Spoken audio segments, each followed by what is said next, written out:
Yung supermarket ng matanda. Kanino ba talaga ipinamana? Kalilibing pa lang ni Lolo. Pinagkakainteresan mo na agad ang tindahan niya. Ikaw. Wala kang utang na loob. Ako ang nanganak at nagpalaki sa'yo. Hindi ko man lang ba pwedeng itanong ang mga iniwan ni Lolo? Sige na, sige na. Anong araw ba ngayon? Huwag kayong mag-away sa harap ng libingan niya. Kung kaya mo, bantayan mo ang bulok na supermarket na yan. Huwag kang iyak at magmamakaawa sa akin balang araw.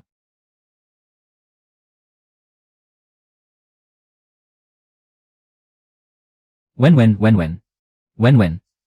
Isuot mo ito at huwag mong hubarin. Kapag wala na si Lolo sa tabi mo. Ito ang sasama sa iyo sa ngalan ni Lolo. Lolo. Paano ko po ito kakayanin? Bank card, 3,720. Supplier, 16,000. Kuryente para sa 2 buwan. Wenwen. Kung masakit, umiyak ka lang. Huwag mong sarilinin ang lungkot. Ikaw ang pinakamahal ng lolo mo. Siguradong hindi niya gustong makita kang nagkakaganyan. Tiaksu, maayos lang po ako. Tawagin mo lang ako kapag may kailangan ka. Huwag mong suluhin ang lahat.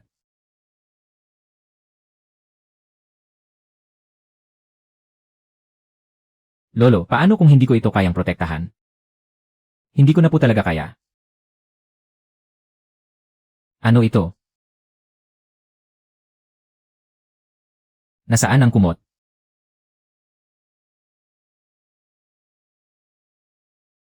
Ako. Hindi kaya namamalikmata lang ako. Ano ang bagay na ito? Sino? Sino ang nagsasalita?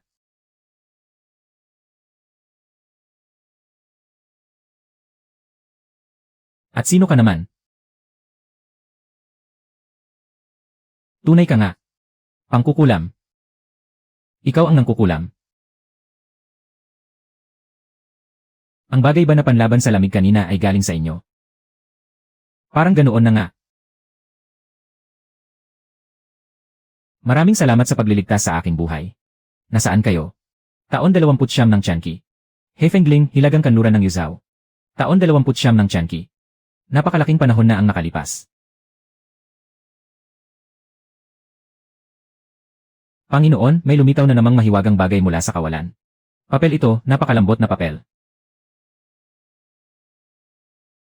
Wala na ba kayong pagkain? 3 araw na kaming pinaghahabol. Walang pagkain at walang apoy. 4 ang sugatan.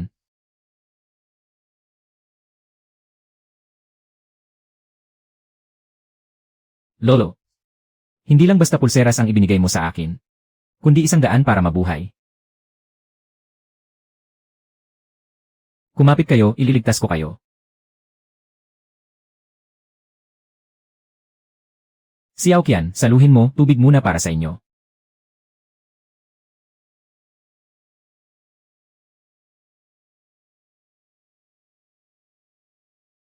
Panginoon, malinis na tubig. Malinis na tubig nga. Bakit ito nakalagay sa napakalinaw na kristal? Huwag kayong mag-agawan. Ibigay ito sa mga sugatan. Panginoon, nakasara ng mahigpit ang mahiwagang bagay na ito. Pihitin mo ang takip, ikot mo pakaliwa ang maliit na takip sa ibabaw. Buhay siya. Gumagalaw ang lalamunan niya. Panginoon, nakalunok na siya. Uminom ka rin. Napakaputla na ng mukha mo. Kaya ko pa. Anong kaya mo pa? Kung mamamatay ka, sino ang gagabay sa kanila para mabuhay?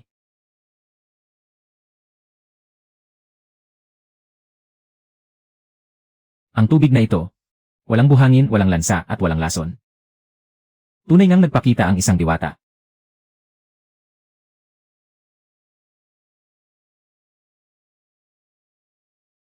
Hindi pa ito expired. Pwedeng-pwede pa itong kainin.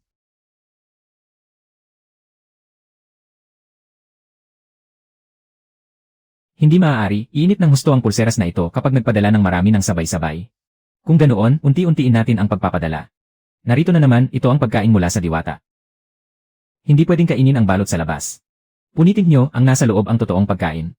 Napakalambot nito, Panginoon. Gawa ito sa puting harina. At matamis pa. Dahan-dahan lang sa pagkain. Baka kayo mabulunan. Ibigay muna sa mga sugatan sa kapaghasyan ang natira. Tiyak na mamamatay sana kami sa kuwebang ito ngayong gabi. Kumain ka rin. Huwag lang ang iba ang asikasuhin mo.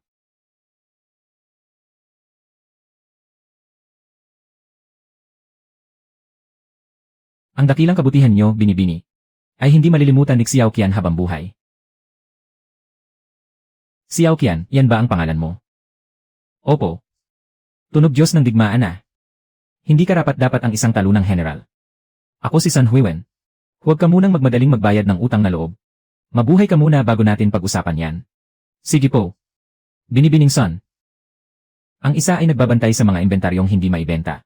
Ang isa naman ay kumakapit sa huling hininga dahil sa katigasan ng ulo. Mukhang itinadhana ang kamalasan naming dalawa. Mula ngayong gabi, mga kumot, ang maliit na supermarket na ito na malapit ng magsara, ay hindi na lamang basta isang supermarket.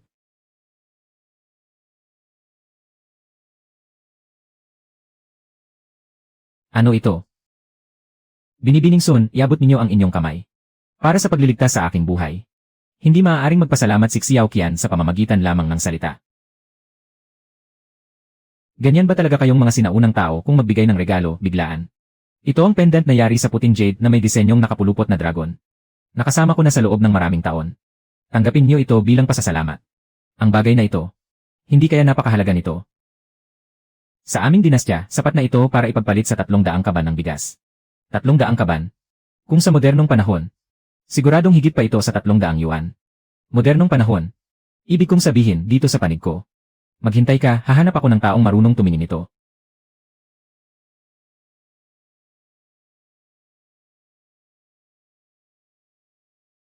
Binibini, bibili ka ba o magbebenta? Magbebenta ng jade. Karaniwan lang ang kalidad ng materyales. Hindi rin ganoon kaluma ang pinagmulan nito. Bibilhin ko ng 20,000. Boss, kung talagang tingin nyo sa akin ay walang alam. Doon na lang ako magtatanong sa katabi ninyong tindahan. Iha, huwag kang magmadali. Nagkamali lang ako ng tingin kanina. Gawin nating 80,000. 20,000. Nakita ko nga na ang mga mata mo kanina ay halos. Dumikit na sa jade na ito. Matalas ang mata mo, iha. Sige, 80,000. Sandali lang, 150,000. Bibigyan ko kayo ng huling pagkakataon.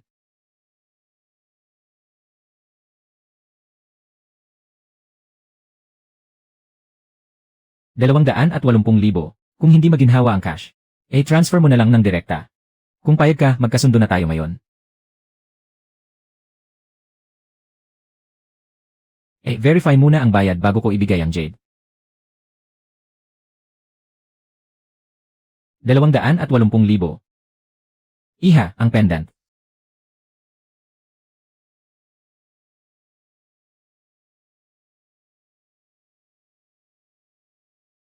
Kung mayroon ka pang ganitong magagandang bagay sa susunod, huwag mong kalimutang pumunta sa akin. Madali akong kausap sa presyo. Depende yan kung sa susunod, ay ituturing mo pa rin akong tanga. Hindi ko gagawin yan.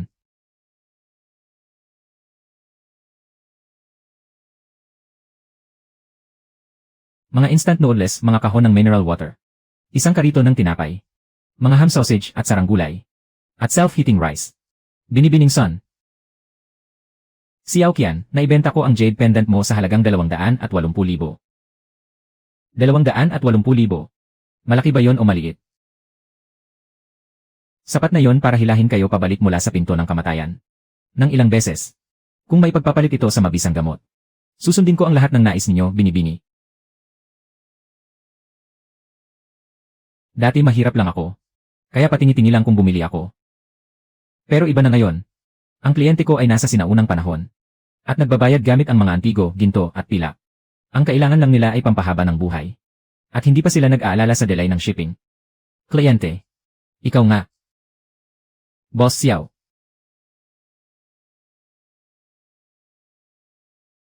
Para sa export trade ba ito? Hindi naman. Sa isang liblib na lugar lang. Hindi ko lang pwedeng sabihin kung saan. Maganda nga kung liblib. Malaki ang demand sa mga liblib na lugar. Gusto mo pa ba ng compressed biscuits? Mabili ito para sa military training at outdoor. Sige, 20 kahon. Saka mga food warmer. Mga flashlight, baterya, at lighter, isama mo na lahat. Iodine at gasa. Bibili na lang ako sa botika mamaya. Napakalaking kliyente. Ibibigay ko sa iyo ang pinakamababang presyong pakyawan. Lolo, sinabi niyo noon na bago magnegosyo, dapat maging mabuting tao muna. Sa transaksyong ito ngayon, magliligtas muna ako ng buhay bago kumita ng pera.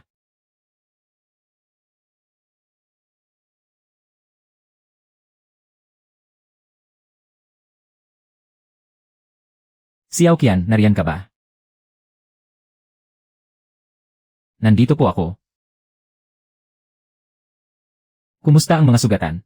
Matapos inumin ang tubig na ipinadala nyo, at kainin ang mga tinapay, pansamantala pong nailigtas ang kanilang mga buhay. Ngunit hindi pa rin maunawaan ng aking mga tauhan kung ano ang mineral water. Sabihin mo na lang na malinis na tubig iyon na nakapagliligtas ng buhay.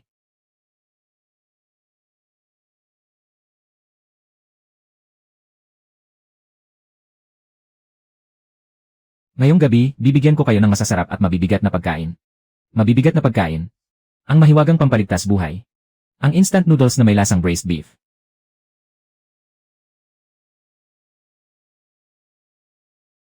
Panginoon, ang dilaw na ito ang noodles. Maaari po bang kainin ang pulbos na ito? Hindi kaya may laso ng mapulang ito? Hindi tayo papahamakin ni Binibining Sun. Nasaan ang mga mangkok? Mayroon kaming palayok. Pwede na rin yan. Ilagay ang noodles, ang seasoning, at ang pinatuyong gulay sa loob. Pakuluan sa tubig ng 3 minuto. Gaano po katagal ang 3 minuto? Magbilang kayo ng 180 beses.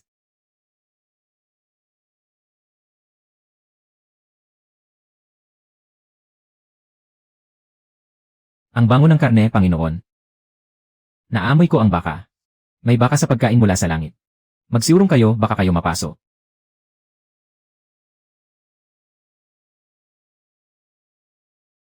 Panginoon, isa itong mahiwagang bagay. Tunay na mahiwagang bagay. Mas mabango pa ito sa lahat ng pansit na nakain ko sa buong buhay ko. Kung nabubuhay pa ang aking ina, sana ay natikman din niya kahit isang subo lang. Ikaw naman, nakakain ka na ba? Opo, nakakain na ako. Masarap ba? Napakasarap po. Gaano kasarap? Kung maaga lamang naming nakuha ito, ang 300 tauhan at kaibigan ko, ay hindi sana namatay ng kalunos-lunos sa kaparangan.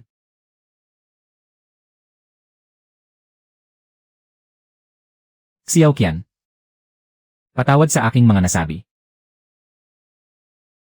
Hindi, okay lang. Sandali lang.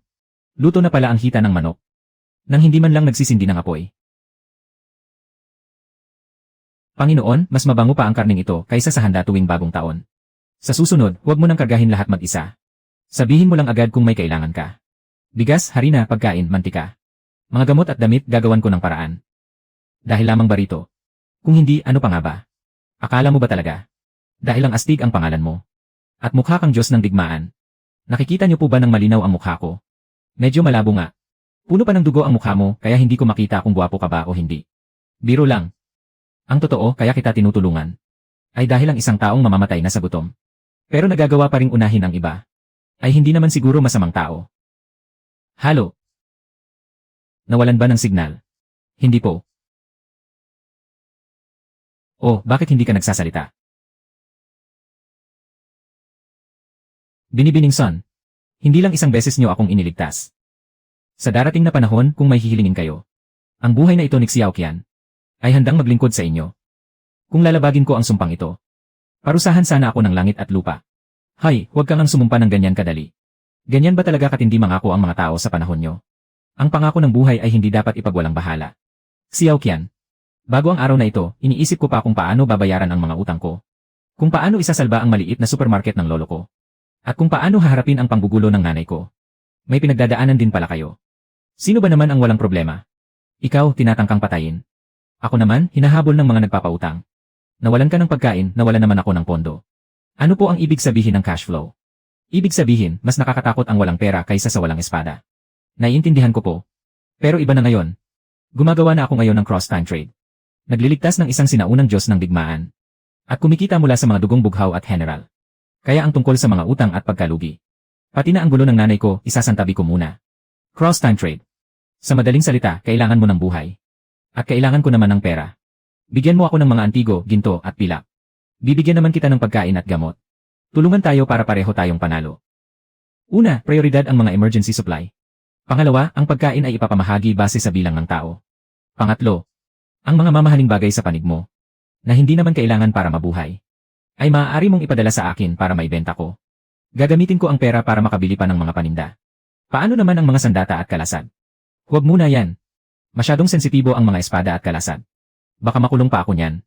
Mga hiyas, ginto, pilak. At maliliit na antigo ang pinakamainam. Makulong. Ibig sabihin, ipapatawag ako ng mga pulis para tanungin. Malaking gulo yon. Isipin mo na lang na parang tinutugis ako ng mga opisyal ng pamahalaan. Hindi ko hahayaang malagay kayo sa panganib. Huwag kang mag-alala, matalino yata ito.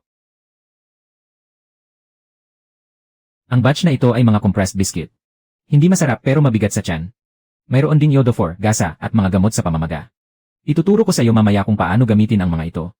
Sige po. Kung gusto mo talaga akong bayaran, hanapan mo na lang ulit ako ng mga mamahaling bagay. Maganda yung mga hiyas. Gawin natin ulit sa susunod. Iinatan ko ang aking buhay. Ihahanda ko rin ang mga kayamanan. Binibining Son, simula sa araw na ito. Sa bawat tulong na ibinigay niyo sa akin, ibabalik ko ito ng 10 beses. Huwag mo naman akong takutin ng ganyan. Magkasosyo tayo sa negosyong ito. Hindi tayo sumusumpa bilang magkapatid. Mag-umaga na. Maaaring hindi pa sumusulong ang mga humahabol na sundalo. May mga bakas ng paa sa pasukan ng kuweba. Kailangan kong pumunta roon para mag-imbestiga. Kung hindi, maaga o huli ay matutunto nila tayo rito. Hindi pa magaling ang sugat mo. Bakit bababa ka pa ng bundok? Sapat ang pagkain sa loob ng kuweba. At panatag na ang loob ng mga tao. Ngunit kung hindi natin aalamin ang sitwasyon sa ibaba ng bundok, mananatili pa rin tayong parang mga nakakulong na hayop. Kung ganoon, dalhin mo ang mga flashlight na ito. Ganito ito gamitin, pindutin mo rito para umilaw. Kapag may napansin kang kakaiba, huwag kang makipaglaban, umatras ka agad. Huwag kayong mag-alala. Hintayin niyo ang aking pagbabalik.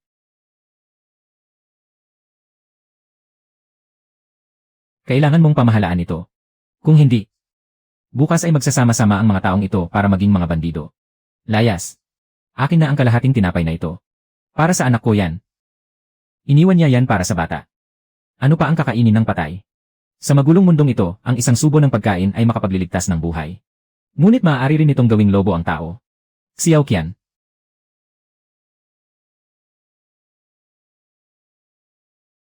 Ang kamay ko. Ginoong sundalo, ginoong sundalo. Patawarin niyo ako, ginoong sundalo. Nagugutom lang din po kami. Gutom. Hindi dahilan ng gutom para pagnakawan niyo ang mga babae. At patayin ang mga matatanda at mahihina.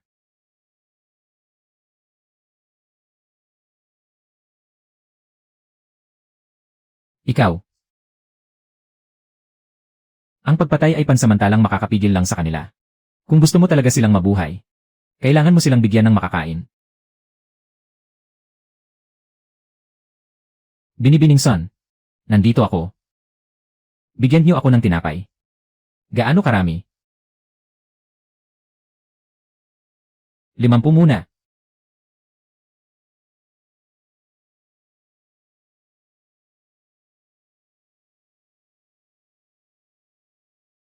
Kung hindi sapat ang 50, magdadagdag pa ako. Xiao Qian, kontrolin mo ang sitwasyon.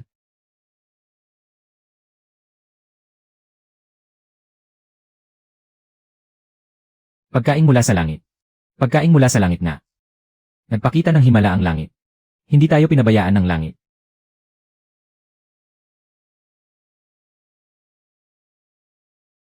Ang sinumang gumalaw ay mamamatay. Xiao Qian, sabihin mo sa kanila. Hindi ito galing sa langit. Kundi handog ito ng diwata ng pamilyang Sun. Anong diwata ng pamilyang Sun? May-ari lang ako ng supermarket. Nagpakita ng himala ang diwata ng pamilyang Sun. Pumila ang mga gustong kumain. Walang makakakain kapag hindi pumila. Pauunahin mong kumuha ang mga matatanda at bata. Isa lang bawat tao, bawal mangagaw. Pauunahin kumuha ang mga matatanda, bata, at kababaihan. Isa lang bawat tao. Bawal mangagaw. Ang sinumang mangagaw ay hindi na kailanman bibigyan pa. Dahan-dahan lang paunahin ang mga matatanda at bata. Punitin ang balot. Nakakain ang nasa loob.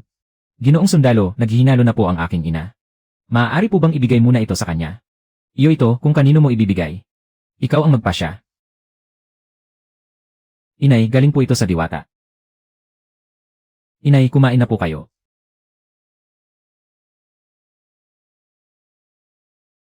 Xiao Qian, magpapadala pa ako ng tubig. At may mga ham sausage din. Mabuti. Malinis ang tubig na ito. Banal na tubig, banal na tubig. Huwag mong kagatin ang bote. Plastik yan. Ikot ang takip. Xiao Qian, turuan mo siyang ikot ang takip. Tingnan mo ito, ikot mo sa kaliwa para bumukas. Diyos ko, walang putik o buhangin. 3 buwan na ako. Na hindi nakakainom ng ganito kalinis na tubig. Hindi kinakain ang balot na yan. Punitin mo, nasa loob ang karne. Karne, totoong karne nga. Inay karne, nakakain na tayo ng karne. Ginoo, nais ko pong sumunod sa inyo. Sana po ay bigyan niyo kami ng pagkakataong mabuhay. Sasama rin ako. May lakas ako, kaya kong magbuhat ng mga gamit. Marunong po akong magkarpintero. Kaya kong mag-ayos ng karwahe o pinto. Kaya ko pong magtahi ng damit at magluto. Hinihingi ko lang po na may makain ang anak ko. Kaya ko rin pong magtrabaho. Kaya ko pong mamulot ng panggatong. Nag-aalala ka ba na kapag maraming tao, magiging magulo? At magkakagulo? Opo. Kung ganoon, gumawa ka ng mga patakaran at tanggapin sila sa iyong hukbo. Maaari silang mabuhay, pero bawal silang magnakaw sa sarili nating mga tao. Bawal saktan ang mga babae at bata. Kung gusto nilang kumain, kailangan nilang magtrabaho. Sino mang lumabag sa patakaran? Maaari kayong mabuhay, ngunit may mga patakaran para sa ating pangkat. Bawal ninyong saktan ang mga babae at bata. Kung gusto ninyong kumain, kailangan ninyong magtrabaho. Paano kung may lumabag sa patakaran? Matutulad kayo sa kanila.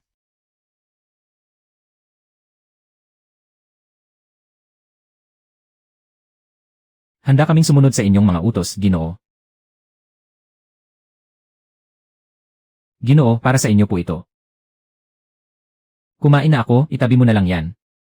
Kung ganoon, pakiabot po ang pasasalamat ko sa Diwatang Son. Pinapanood ba niya tayo mula sa langit? Pinapanood niya tayo. Sabihin mo sa kanila na mabuhay sila ng mabuti. Iyon ang pinakamagandang pasasalamat sa akin. Sabi ng Diwata, ang mabuhay ng mabuti ang pinakamagandang pasasalamat sa kanya. Mabubuhay po ako ng mabuti. Ginoo, ano po ang inyong pangalan? Kailangan po naming malaman kung sino ang aming sinusundan.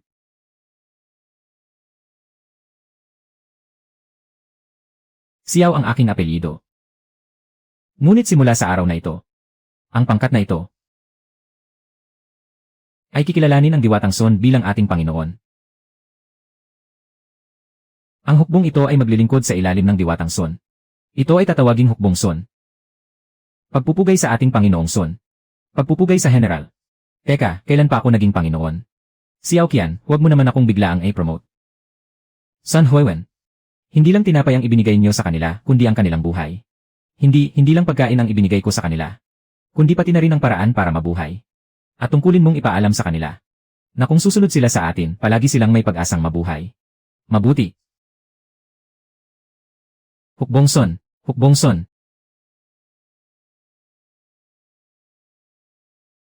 Ngayon ko lang naintindihan.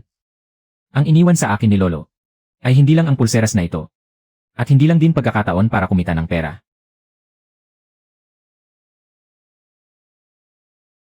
Panginoon, may mga mangangabayo sa Hilaga. Tingnan niyo ang watawat. Mga espiyang mangangabayo ng Xiongnu. Panginoon, ang inyong binti. Ang mga matatanda at bata, umurong sa likod. Ang mga kabataan, kumuha ng pamalo at bantayan ang mga pagkain. Mga mangangabayo, pumunta kayo sa harap. Xiao Qian, anong nangyayari? Maliit na pangkat lang ng mga kaaway na mangangabayo, walang dapat ipag-alala. Huwag mo akong lokohin. Iba ang boses mo. Mga natitirang sundalo ng Timog, isuko ang pagkain at hindi kayo papatayin. Pinoprotektahan ng hukbong Son ang pagkain at ang mga tao.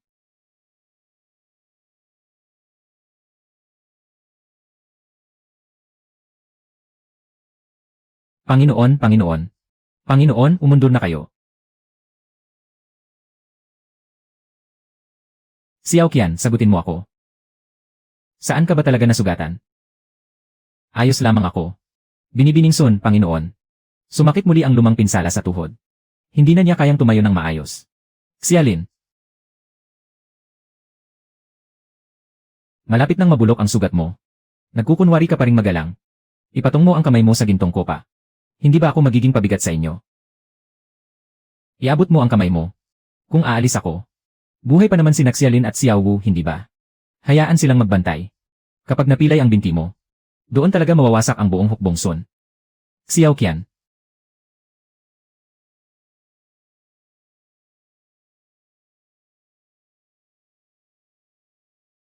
Ito ba ang mundong kinabibilangan nyo?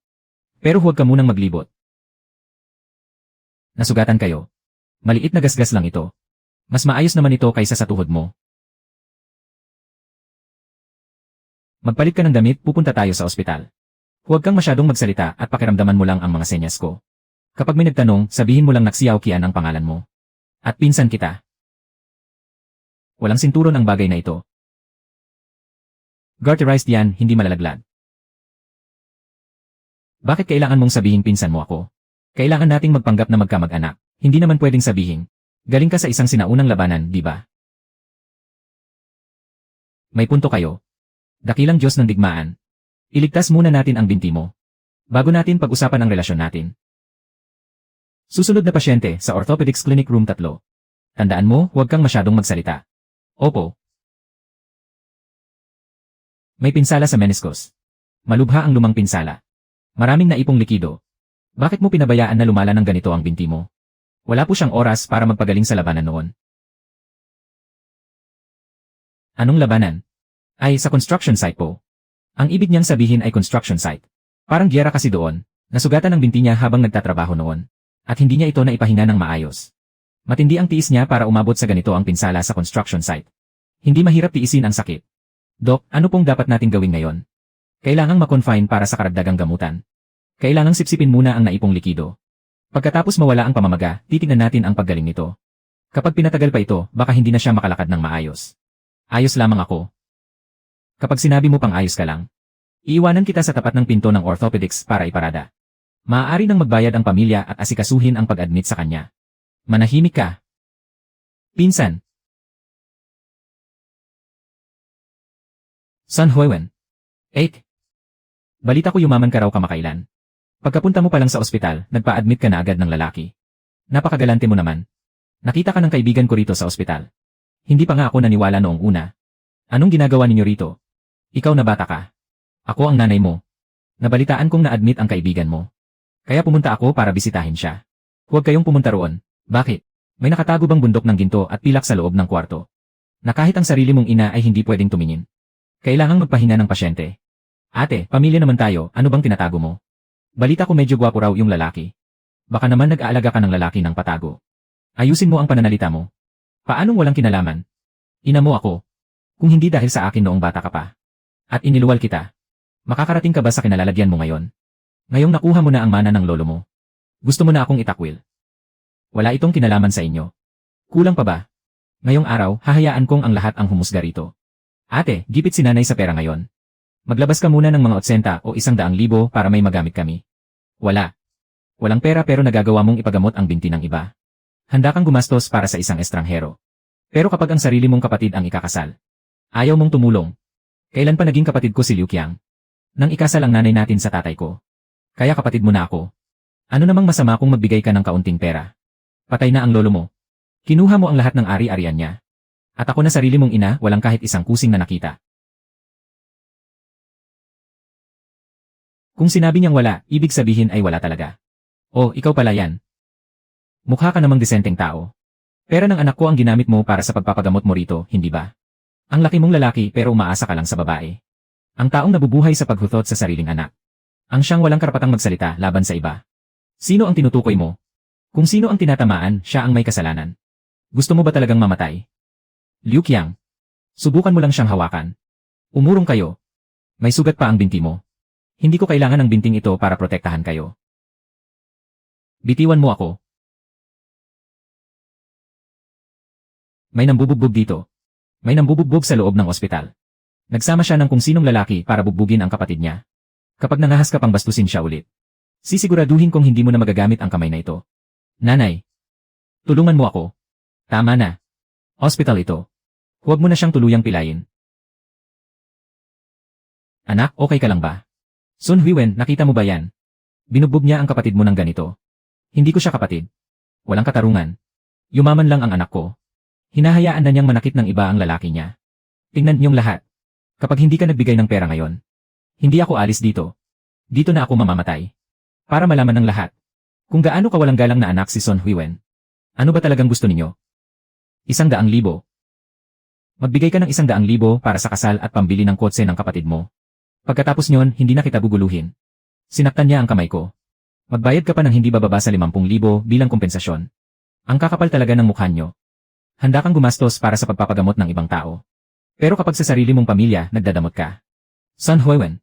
Kung alam lang ng lolo mo na ganyan ka kawalang utang na loob. Hindi siya makakapagpahinga ng mapayapa sa kabilang buhay. Wala kayong karapatang banggitin ang lolo ko. Ina mo ako. Bakit wala akong karapatan? Nasaan kayo noong malubha ang sakit ni lolo? Noong araw ng libing ni lolo? Ano ang unang tinanong ninyo? Pumunta ba kayo rito sa ospital ngayon para bisitahin ang pasyente? O dahil naamoy niyo ang pera kaya kayo naparito para manghingi? Kapag nanggulo pa kayo, ipatatawag ko ang mga otoridad. Ang tawag doon ay pagtawag sa pulis. Huwag mo kaming takutin. Hindi pa tapos ang atraso mo sa pananakit sa akin.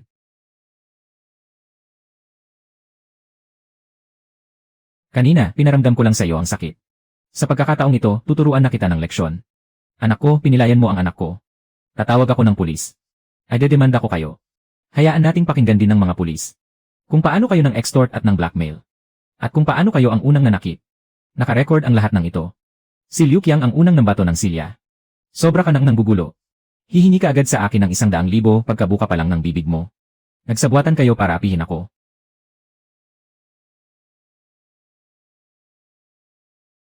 Liu Lili. Ano ang itinawag mo sa akin? Simula sa araw na ito, huwag ninyo nang pakialaman ang buhay ko. At lalong huwag na ninyong pangaraping hawakan ang pera ko. Ina mo ako. Ipinanganak niyo nga ako. Pero si Lolo ang nagpalaki sa akin. Kailanman ay hindi niyo ako itinuring na anak. Kundi isang liin lang na mapagkukunan niyo ng pera. Magsisisi ka rin. Kapag wala ang pamilya mo na sumusuporta sa'yo. Wala man lang kukuha sa bangkay mo kapag namatay ka sa labas. Hindi ako mag-aalinlangang saktan ulit ang anak ninyo. Hello, gusto ko pong mag-report sa pulis. May nang-extort po dito sa County People's Hospital. Nanggugulo sa kaayusan. At nagtatangkang manakit ng tao. Opo, mayroon akong video bilang ebidensya. Sun Huiwen, totoong tinawagan mo ang pulis. Tunay mo akong ina. Huling babala ko na ito sa inyo. Kapag hinaraan niyo pa ako ulit sa ospital, supermarket o bodega, ipapasa ko na ito sa batas. Magsisisi ka rin. Kapag wala ang pamilya mo na sumusuporta sa'yo. Wala man lang kukuha sa bangkay mo kapag namatay ka sa labas. Hindi kayo nag-iisa. May mas mahalagang bagay pa akong dapat gawin.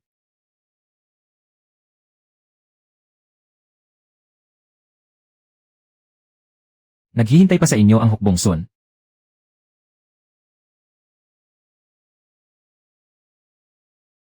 Maayos lang ba kayo? Hindi naman ako mamamatay. Noong una, tuwing nanggugulo siya ng ganito, nagdududa ako kung masyado ba akong malupit. Pero ngayon, alam na alam niyang pumunta ako rito para sa pasyente. Para magbayad ng gastusin sa pagpapagamot. Ngunit ang una niyang reaksyon ay hindi ang magtanong tungkol sa lagay ng sakit. O kung sapat ba ang pera ko. Naparito siya para manghingi ng pera. Para maghalungkat ng testamento. At para magplano laban sa akin. Hindi ko siya ina. Isa lang siyang kamag-anak sa dugo. Na parang naniningil ng utang sa akin. Simula sa araw na ito, ang aking mga tauhan ay inyo na ring mga tauhan. At ang hukbong Sun ang magsisilbi ninyong pamilya. Magaling ka palang mag-comfort ng tao. Hindi ito pag-comfort kundi isang kautusang militar. CJ. Kung gayon, makinig kang mabuti bilang bahagi ng hukbong Sun. Kapag maayos na ang lagay ng iyong binti, atakihin natin ang Yuzhou. May mahigit 10,000 kawal na nagbabantay sa Yuzhou. Mataas ang pader ng lungsod ngunit kakaunti ang pagkain.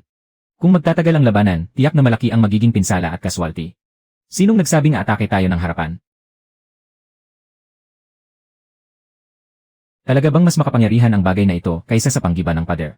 Laban sa mga masasamang sundalo, tiyak na mas epektibo ito kaysa sa panggiba ng pader. 3 buwan nang walang rasyon ang mga bantay ng Yuzhou. Kumakain na sila ng balat ng puno. Kung ganoon, bumalik muna kayo. Pagdating ko doon, ipadadala ko sa inyo ang mga kalakal. Kapag ang mga tao ay malapit ng mamatay sa gutom, hindi na pader ng lungsod ang binabantayan nila, kundi ang kaunting pag-asa na lamang. Magtiis pa ng kaunti. Baka sakaling mabuhay pa. At ang pinakamahusay kong gawin, ay ang durugin ang pag-asang iyon. CJ. Kung ganoon, maghihintay ako. Ano ang ginagawa nila? Hindi mukhang atake sa lungsod. Mukhang nagtatayo sila ng mga kalan para magluto. Tumayo kayo ng maayos, tuso ang mga kaaway. Nagsasalang sila ng kaldero at nagpapakulo ng tubig.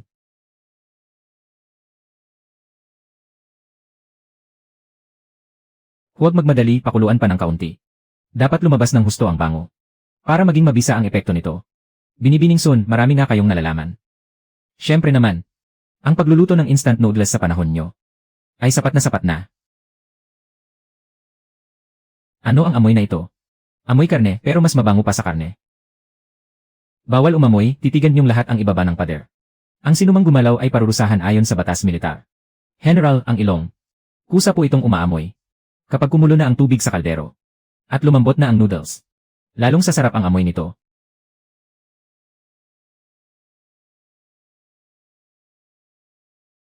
Mas matindi na ito kaysa sa pag-atake sa pinto ng lungsod. Hindi pa tapos. Kapag naglaway na sila sa gutom, buksan ang loudspeaker.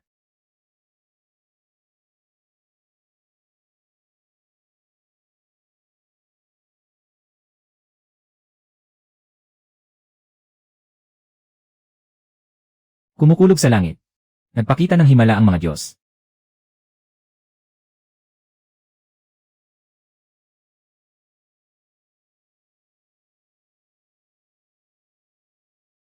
Mga kapatid sa ibabaw ng pader, makinig kayo. Ang hukbong ay dumarating dala ang pagkain. Hindi namin papatayin ang mga susuko. Hindi namin sasaktan ang mga mamamayan. Ang mga magbubukas ng pinto ng lungsod ay makakakain ng lugaw, noodles at karne. May karne. Sino ang mga ngahas na makinig sa kanila, parurusahan ng batas militar? Ang mga magpapakamatay sa pagtatanggol. Ang mga nasa itaas ay nagpapakasasa sa loob ng lungsod. Habang kayo naman ay nagugutom dito sa pader.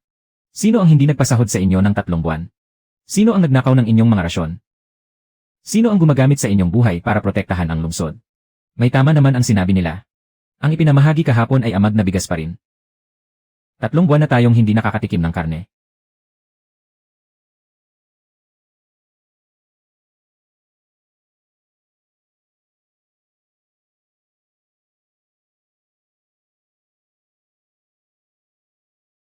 Sino ang mga ngahas na sumuko? Pupugutan agad ng ulo. Kaya niyang pugutan ng isa.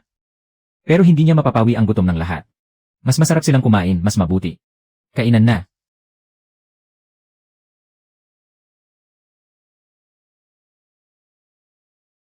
Ang sabaw, napakabango. Dahan-dahan sa pagkain, sinabi ni Binibining Son. Marami pa sa bodega.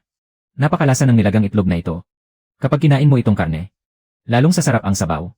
Hindi ko na talaga kaya. Ano yung pulang piraso ng karne? Bakit pwede pa itong ibabad sa sabaw? Sino ang mga ngahas na mag-alinlangan? Isang mangkok bawat tao. Kung kulang, pwede pang dagdagan. Si Panginoong Guan ay kumakain ng karne sa loob ng lungsod. Habang kayo naman ay nagugutom hanggang mamatay sa pader.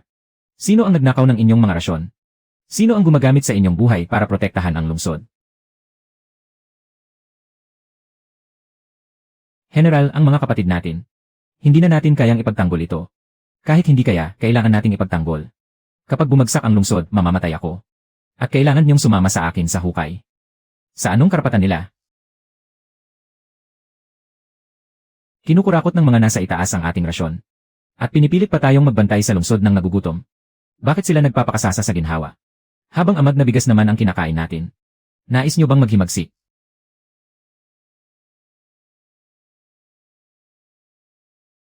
Buksan ang pintuan, ang magtanggol hanggang kamatayan ay kamatayan din naman kung susuko tayo. May makakain pa tayong pansit. Buksan ang pintuan, buksan ang pintuan. Huwag kayong magmadali, hayaan silang kusa itong buksan.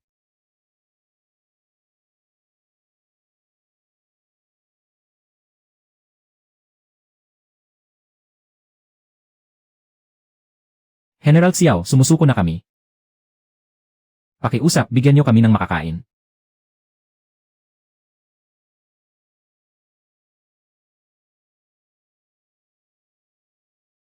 General, sumusuko na kami. Pakiusap, bigyan niyo kami ng makakain. Nakakita na ako ng libo-libong hukbo na sumasalakay sa lungsod noon. Ngunit hindi sila kasimbilis ng isang kaldero mo ng pansit. Ang mga sumuko, ibaba ang inyong mga sandata. Pumila kayo para sa pagkain. Ang sinumang manghahas na mangagaw o manakit ng mga mamamayan ay pupugutan ng ulo. Narinig niyo ba? Puno na ang pila. Una ang mga matatanda at bata. Salamat, General. Salamat, Diwatang Son. Iligtas niyo kami, Diwatang Son. Dakilang General Son, iligtas niyo kami. Dakilang General Son, sino ang nagbigay sa akin ng palayaw na yan? Kusang tinawag kayo niyan ng mga mamamayan ng Yuzhou. May-ari lang ako ng isang maliit na supermarket. Paano ako biglang naging dakilang general? Huwag muna tayong magdiwang. Bagamat nakuha na natin ang Yuzhou. Ang pinakamalaking problema ay nagsisimula pa lamang. Ang mga sumukong sundalo, dating hukbo, at mga lumikas na mamamayan ay nagkahalo-halo. Kung walang disiplina sa hukbo, maaga o huli ay magkakagulo. Kaya ang unang hakbang ay hindi pagpapadala ng sandata kundi mga damit. Mga damit. 3,000 set ng Burden camouflage na uniforme ng sundalo. Banal na kasuotan mula sa langit. Para ba ito sa atin? Ang buong hukbo pumila ayon sa inyong batalyon. Ipapamahagi na ang mga bagong uniforme. Lahat ng lumang damit ay kukunin ng sabay-sabay. Ang tela na ito ay napakapino. At napakagaan din. Pakiramdam ko kapag isinuot ko ito, ay 10 beses akong mas mukhang kagalang-galang kaysa dati. Hindi lang 10 beses na mas kagalang-galang, kundi ang lakas at sigla mo ay biglang tumaas. Ang tao ay nakasalalay sa kanyang kasuotan. At ang hukbo ay mas nakasalalay sa pagkakaisa. Damit lang naman ito. Kailangan ba talagang seryosohin ng ganito? Ang sinumang mangahas na magtago, magbenta, o mangagaw nito, ay parurusahan ayon sa batas militar.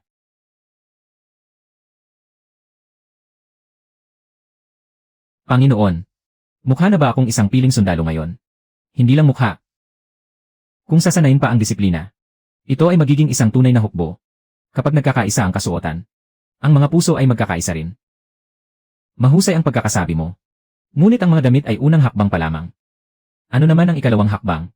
Disiplina. Nais kong malaman ng lahat na ang hukbong Sun ay hindi mga bandido. Hindi mga rebeldeng sundalo. At hindi rin kami tulad ng ibang grupo na mga warlord na nang-aapi ng mga mamamayan. Ang sinumang mangahas na puminsala sa mga mamamayan, sa pinakamagaan na parusa ay palalayasin sa kampo. At sa pinakamabigat ay parurusahan ayon sa batas militar. Ang malubhang paglabag ay pupugutan ng ulo.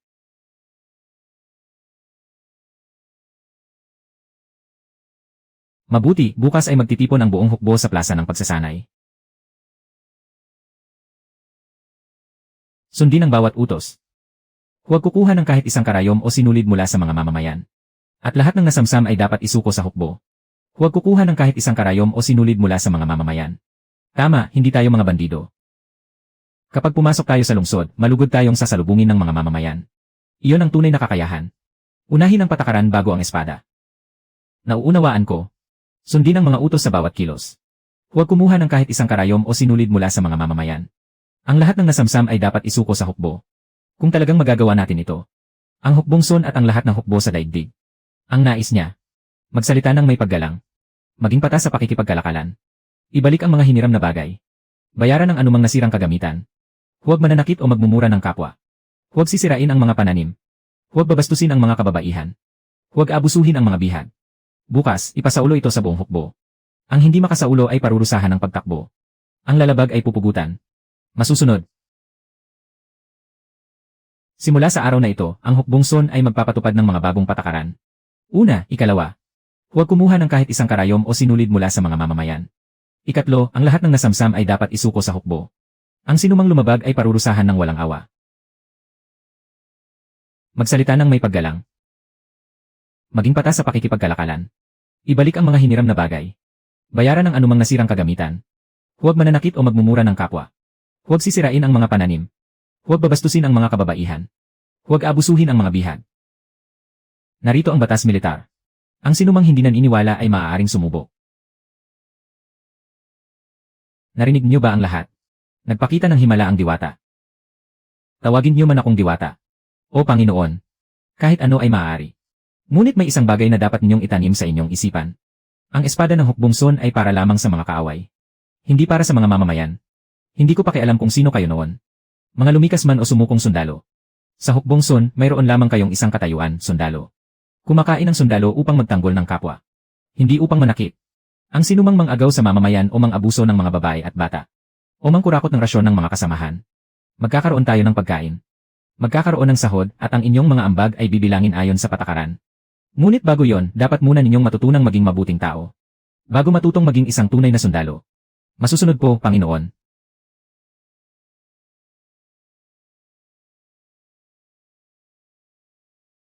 Simula pa lamang ito. Ngayong araw pa lamang tunay na naitatag ang hukbong Sun. Simula ngayon. Hindi na lamang ako basta tagahatid ng mga gamit sa kanila. Tinatanggap nila ang mga patakarang itinakda ko. At pakikinggan din nila ang aking mga salita. Paano naman sa hinaharap? Sa hinaharap, nais kong pamunuan mo ang hukbong ito. Hindi lamang upang sumakop ng mga lungsod at lupain, kundi upang sa bawat lugar na kanilang marating, ay buong pusong magbubukas ng pinto ang mga mamamayan upang salubungin sila. Mabuti. Subalit bago yon, bibigyan muna kita ng kabayong hindi kumakain ng damo. Kabayong hindi kumakain ng damo. Mas matatag at mas mabilis kaysa sa kabayo. At hindi mo na kailangang pakainin. Ulat. 30,000 mga kabayo ng Xiongnu ang sumusugod sa labas ng lungsod ng Bingzhou. Ang namumuno sa kanila ay ang ikatlong prinsipe na si Batubu. Napakalupit ng Batubu na yon. Nais niyang gamitin ang mga mamamayan upang subukan ang kanyang talim pagkatapos sumakop ng lungsod. Hindi natin maaaring maiwala ang Bingzhou. Kung babagsak ang lungsod, 100,000 mamamayan ang mamamatay sa kanilang mga kamay. Sandali lang. Hindi ito kots. Gamitin mo muna itong bagong modelo ng di-kuryenteng motor. Sapat na ito para makapagsanay kayo. Ito nga ba ang sinasabi mong kabayo na hindi kumakain ng damo? Tama, tandaan mo. Pihitin mo ang hawakang ito para bumilis. Dito naman ang preno. Huwag mo agad itong ituring na kabayong pandigma pagkasakay mo. At huwag mong hihilahin ng malakas ang renda. Wala itong renda. Umasa ka sa iyong mga kamay at balanse. Gamitin mo ang utak mo, dakilang Diyos ng digmaan. Huwag mong sabihin hindi mo ito kayang matutunan. Tunay ngang may sasakyang pinapatakbo ng kidlat sa mundong ito. Parang ganoon na nga. Walang oras para ipaliwanag ang siyensya ngayon. Ito ang revolusyon ng bagong enerhiya. Matuto ka muna sumakay. Dahan-dahang pihitin ang kanang kamay. Dahan-dahan lang, huwag biglain. Huminto kayo. Ayos lang. Mas madali ito kaysa sa kabayo. Hindi ito nagugulat o nagwawala. Kailangan lang kontrolin ang lakas. Panginoon, kung gagamitin ang bagay na ito para salakayin ang mga mangangabayong Xiongnu, tiyak na hindi nila ito maiisip kahit sa panaginip. Bubuksan ng mga tao ng timog na dinastya ang lungsod bukas. Iiwanan ko kayong buo ang mga bangkay. Ngunit kung mangangahas kayong lumaban hanggang kamatayan, sa araw na bumagsak ang lungsod, walang ititirang buhay.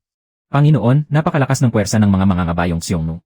Nangangamba at hindi mapakali ang mga tao sa lungsod. Ano ang dapat ikatakot? Mayroon silang 30,000 kabayo. Ngunit mayroon tayong mga banal na kabayong kidlat na hindi kumakain ng damo.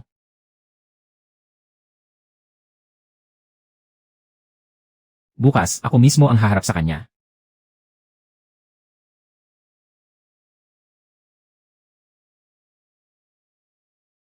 Pagkatapos nating wasakin ang lungsod, walang ititirang buhay. Sugod. Xiao Qian, kung hindi kaya, umurong ka na. Huwag kang magpumilit. Huwag kayong mag-alala. Seryoso ako. Sumasakay ka ng di-kuryenteng motor sa labanan. Kapag natisod ka lang kahit isang beses, matatrapakan ka at madudurog ng mga nagkakagulong kabayo. Binibining Sun, medyo nakakasira naman ng loob ang mga sinasabi ninyo. Mamatay ka na nga. Nag-aalala ka pa sa ganyan. Hindi iyon kabayo, hindi iyon kabayo. Isang halimaw. Dahan-dahan lang. Wala ng oras. Ano yon? Sumabak na sa labanan ang general gamit ang sasakyang kidlat. Nagkaloob ng banal na kagamitan ang diwata. Nagpakita ng himala si Diwatang Sun.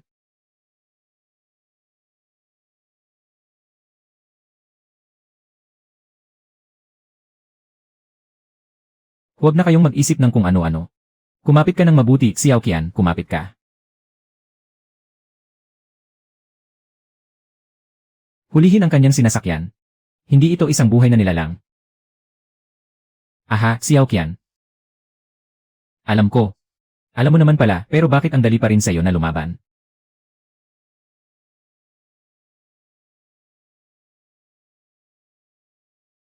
Huwag niyo siyang hayaang lumapit.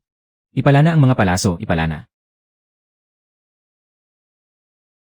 Huwag ka nang makipagtagalan, hindi ka narito para magpalakas ng rekord mo.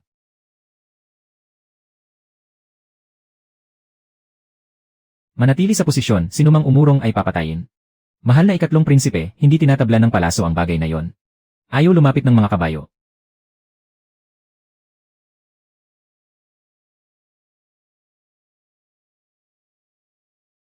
Pangkukulam ito.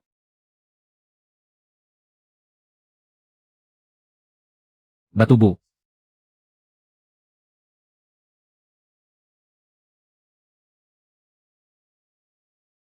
Xiao Qian, huwag ka nang makipagtagalan sa laban. Sugurin si Batubu. Kapag napatay ang kanilang pinuno, magkakagulo na sila. Sinumang makapatay sa kanya. Gagantimpalaan ko ng 100 ginto, protektahan ang ikatlong prinsipe. Huwag kang dumaan sa harap. Umiwas ka at umikot ng 3 beses para magkahiwa-hiwalay sila. Nakikita ko na. Bumalik na naman siya. Bakit napakabilis ng kanyang mga galaw?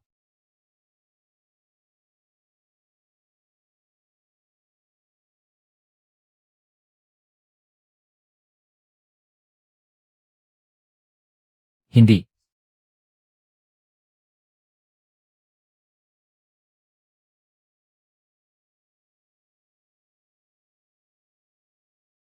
Tagumpay.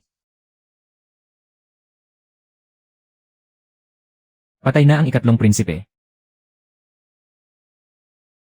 Patay na si Batubu. Pinugutan ng General si Batubu. Mabuhay ang Hukbong Sun. Mabuhay si General Xiao. Hindi sa mas matapang o mas malupit si Xiao Qian sa kanila, kundi dahil hawak natin ang mga bagay mula sa ibang panahon. Kaya tuluyan silang nalito. Sun Huiwen. Sa inyo ang pangunahing parangal sa labanang ito. Huwag mo nga akong bulahin. Ako ang nagbigay ng sasakyan. Pero ikaw ang pumatay sa kanila.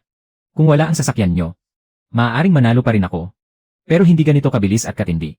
Mula ngayon, kapag binanggit ng mga Xiongnu ang Hukbong Sun, tiyak na matatakot muna sila. Kaya siguraduhin mong mabubuhay ka ng matagal. Huwag mong hayaan na kakagawin ka palang Diyos ng digmaan. Ay mapipinsala mo na ang sarili mo. Maliit na sugat lang ito.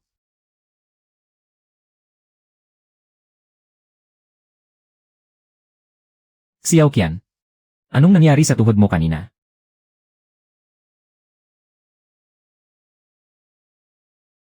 Huwag ka nang magkunwari. Ano? Iba ang tunog ng paglakad mo. Mas mahina ang pagtapak ng kanang binti mo kaysa sa kaliwa. Pagod lang ito pagkatapos ng labanan. Sino niloloko mo? Kahit ang sakit ay naipapasa sa pamamagitan ng pulseras. Kapag sumasakit ng matindi ang sayo, kumikirot din ang tuhod ko. 3 araw ko na itong tinitiis. At sa ika-4 na araw na ito, ipinapaalam ko sa'yo. Hindi ito pakiusap, pupunta ka sa modernong mundo para magpa-surgery. Kaayos pa lang ng Bingzhou. Marami pang gawaing militar. Mas marami kang magiging problema kapag tuluyan kang napilay. Xiao Qian. Hindi ka na nag-isa ngayon. Hindi na ito ang oras para itaya ang buhay mo. Marami kang tauhan sa ilalim mo. Akala mo ba ay gawa ka sa bakal? Panginoon, tama po ang sinabi ni Binibining Sun.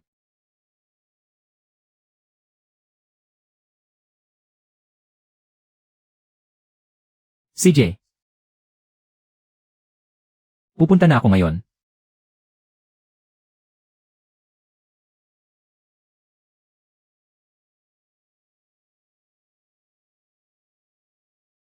Huwag ka nang magmatigas, walang tatawa sa'yo rito. Kusa pong umaakyat ang hagdanang ito. Elevator. Ang misyon mo ngayon ay hindi ang pag-aralan ang mga mekanismo, kundi ang magpagamot.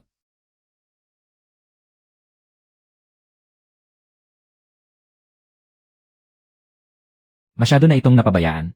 May meniscus tear ka. At may joint adhesion din. May mga naiwan ding piraso ng buto mula sa mga lumang sugat. Inirekomenda kong magpa-arthroscopy. Para linisin ang mga dapat linisin sa loob. Gawin na natin agad ngayon na. Kailangan talaga itong gawin. Kapag pinatagal mo pa, sa susunod, hindi lang mabibigat na aktibidad ang hindi mo magagawa. Pati ang normal na paglalakad ay maapektuhan na. Narinig mo ba? Pati ang normal na paglalakad ay maapektuhan.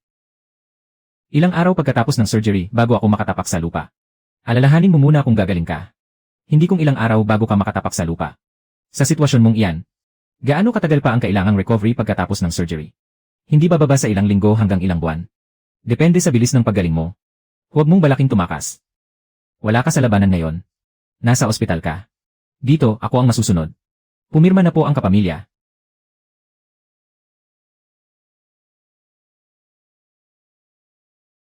Ako ang pipirma.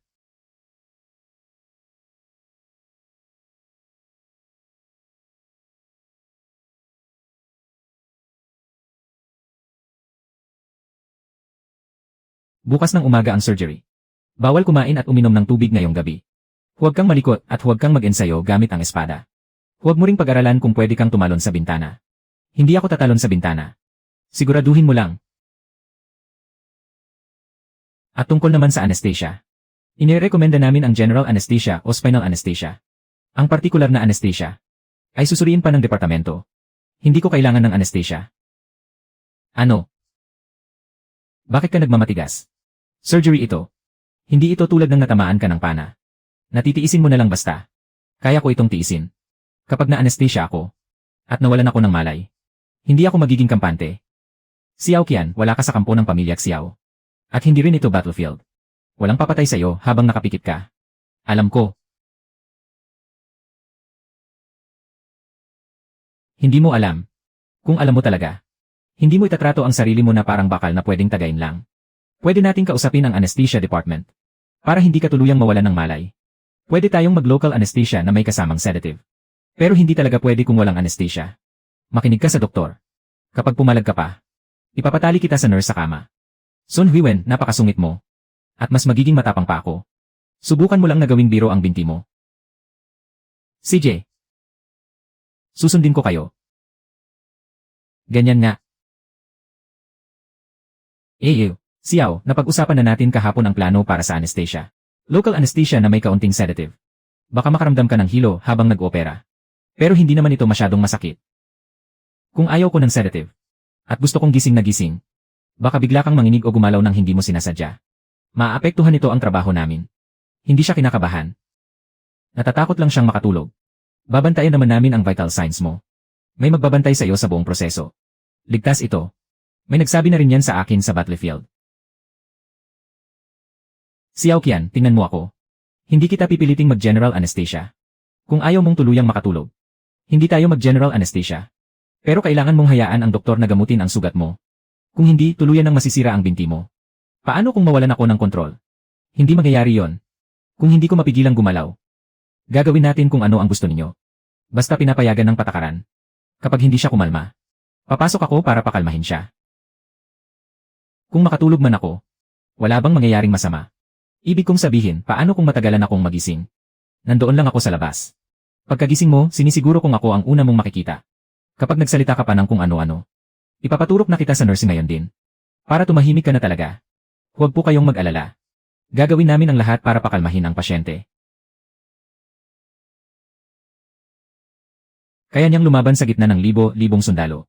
Pero natatakot siyang pumikit sa ilalim ng puting ilaw na ito. Natatakot din pala ang isang God of War. Hindi lang niya sinasabi kailanman. Masyadong matigas ang mga kalamnan ng pasyente. Mag-relax ka lang. Kaya ko.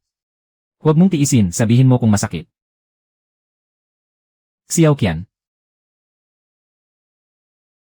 Nandito na po kayo. Sabihin mo kung masakit. Mabuti na lang at ang mga doktor ay nag-opera na sa binti mo. Anong mabuti roon? Maaari siyang kausapin ng pamilya niya. Para maiba ang atensyon niya. Tumingin ka sa akin, huwag sa screen. Opo. Pagkatapos ng surgery, ililibre kita ng masarap na pagkain. Instant noodles. Iyan lang ba talaga ang gusto mo? Ililibre kita ng hotpot. Totoo po ba? Pangako, hindi kita lolokohin. Ano po ba ang hotpot? Isang napakasarap na pagkain na mas masarap pa sa instant noodles. Kapag kumulo na ang pulang sabaw, ilalagay natin ang tripe, duck intestines, at beef rolls. Tapos isasawsaw sa bawang at sesame oil. Isang subo lang, makakalimutan mo na ang mga problema mo sa hukbo. Pangako, hindi kita lolokohin. Mukhang mas mabuti na ang lagay niya. Ipagpatuloy niyo lang. Tumingin ka lang sa akin. Hindi ito labanan. Hindi mo kailangang tiisin ito ng mag-isa. Sige po.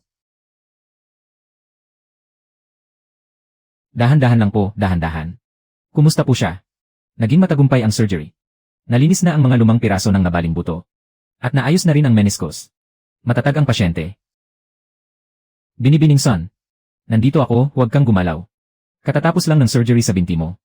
Gaano katagal po ako nakatulog? Hindi naman matagal. Hindi ka naman inatake ng kaaway. At walang nagbenta sa'yo. Huwag kang mag-alala. Bumalik muna tayo sa ward. Bantayan siya sa susunod na 2 oras.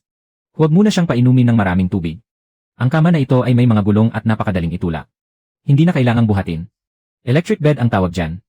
Sa modernong mundo, ginagawa ang lahat para mapadali ang buhay. Kung ang mga sugatang sundalo ng daki ay magagamot din ng ganito, marami sa kanila ang hindi sana mapipinsala. Magpagaling ka muna. Huwag ka munang mapinsala bago natin iligtas ang iba.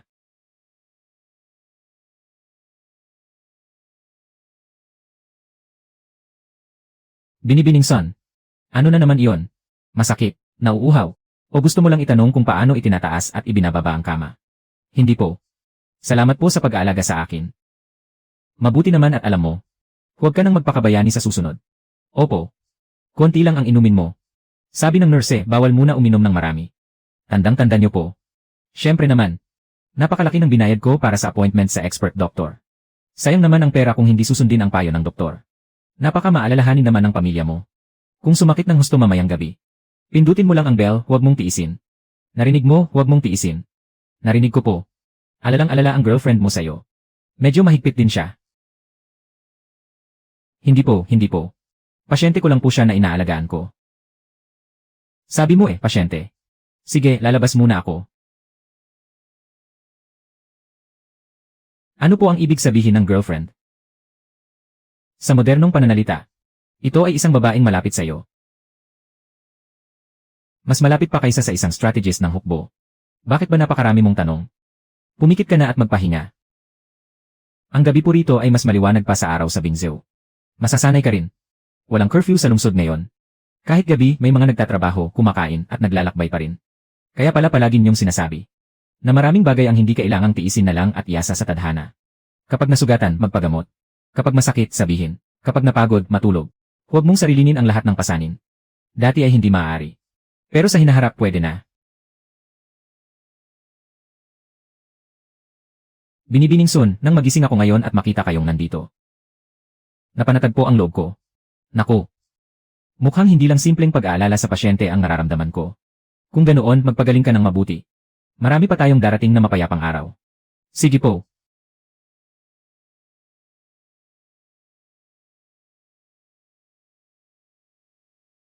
Xiao Qian. Opo. Mukhang medyo libre ka naman ngayon, di ba? Ano po ang ibig niyong sabihin? Doon sa sinaunang mundo, katatapos lang maging matatag ng Bingzhou. Ang mga supply ng pagkain para sa Yuzhou at Bingzhou. Ang pag-aayos sa mga lumikas na mamamayan. At ang pagpapatupad ng disiplina sa hukbo, lahat ng iyon ay sabay-sabay na dumating. At dito naman sa panig na ito, ang paghahanap ng mga kasosyong negosyo para sa Xunmenji Department Store ay nasa critical na yugto na rin. May ilang brand na naghihintay para sa negosasyon. At may 3 pang interview na kasunod. Kaya, gusto mo bang ikaw muna ang pumasok sa trabaho para sa akin? Sige po. Hindi mo man lang tinanong kung anong trabaho iyon. Dahil kayo ang nakiusap. Gagawin ko lang po ang sinabi niyo.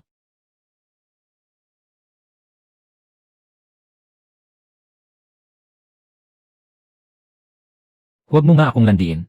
Seryosong trabaho muna ang asikasuhin natin. Landiin. Hindi mahalaga. Makinig ka na lang. Ngayong araw, ang pagkakakilanlan mo sa labas ay ang Xunmenji, Executive Director ng Department Store. Pinasabi ko na sa assistant ko na send ang appointment notice. Ako na lang ang pipirma sa mga kontrata mamaya. 2 lang ang magiging gawain mo. Una, tawaran mo ang presyo ng mga supplier. Pangalawa, ay filter out ang mga walang kakayahan. At ang mga aplikanteng puro lang kayabang. Ang executive director po ba ay katumbas ng isang punong ministro? Parang ganoon na nga, pero tandaan mo. Ang negosasyon sa modernong negosyo ay hindi idinadaan sa pagbunot ng espada. Kung ganoon, sa ano po ito nakadepende? Sa aura, lohika, ebidensya, at sa pagpapaurong sa kabilang panig ng kusa. Ang lupigi ng kaaway ng hindi nakikipaglaban. Tama, nakakatakot talaga ang bilis mong makaintindi. Lihim ka bang nag-aral ng EDA noon? Ano po ang EDA? Hayaan mo na, kalimutan mo ng sinabi ko.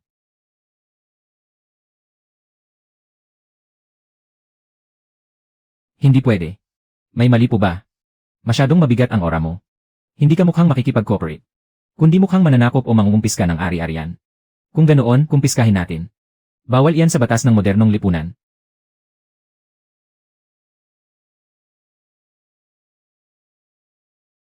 Magandang umaga po, President Sun. Simula ngayon, tawagin mo siyang President Xiao. Para saan po ang salaming ito? Para mabawasan ang nakakatakot mong aura. At magmukha kang isang edukadong suplado. Papuri ba sa akin ang tawaging edukadong salbahe? Maaari mo itong ituring na modernong baluti.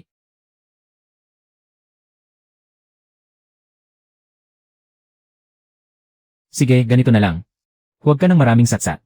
Gamitin mo ang tingin mo para takutin sila. Diyan ako magaling. Binibining Sun. Handa na po ang listahan ng supply ng pagkain ng hukbo sa Bingzhou. Naghihintay din po kami sa desisyon nyo kung paano patutuluyin ang mga lumikas. Eto na, eto na. Tandaan mo, kapag hindi mo alam, huwag kang sasagot ng basta-basta. Tingnan mo ang mga dokumento at hanapin ang pinaka-importante. Manahimik ka kung kinakailangan. Mahalaga ang pananahimik sa hapag ng negosasyon.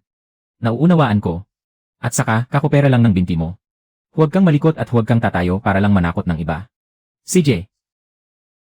At sa susunod na sabihin mo pang hindi mo kailangan ng anesthesia. Sasampalin muna kita. CJ. Pupunta muna ako sa sinaunang mundo. Boss Xiao, ipinaubaya ko sa iyo ang modernong labanan. Sige, mag-ingat ka. Dito po, Boss Meng. Naghihintay na po sa inyo si Boss Xiao.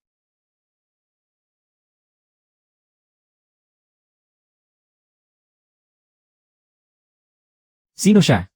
Siya ang bago nating executive director. Maupo kayo.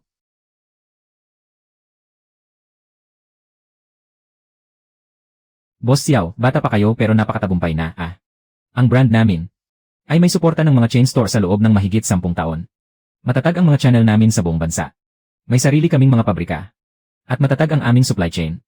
Kapag nakipagtulungan kayo sa amin, magkakaroon ng kumpiyansa ang Sunmengje sa pagbubukas nito.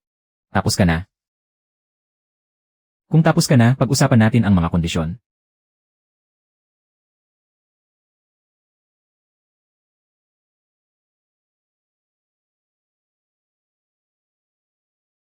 Grabe. Hindi man lang nakipagplastikan. Boss Xiao, kailangan may sapat na profit margin sa negosyo. Ang mga kondisyong inaalok namin ay nagpapakita na ng malaking katapatan. Hindi presyong pang-partnership ang binibigay mo, kundi presyong pang-testing lang. Medyo sumusobra naman yata ang pananalitang yan. Tanggalin na natin ang mga paligoy-ligoy. Ibigay mo na ang pinakamababang presyo na kaya mong tanggapin. Boss Meng, napakahalaga ng oras ni Boss Xiao. Nagsisimula pa lang ang Sunmengje. Ang pagpayag ng mga brand na pumasok ay para sa ikabubuti ng parehong panig.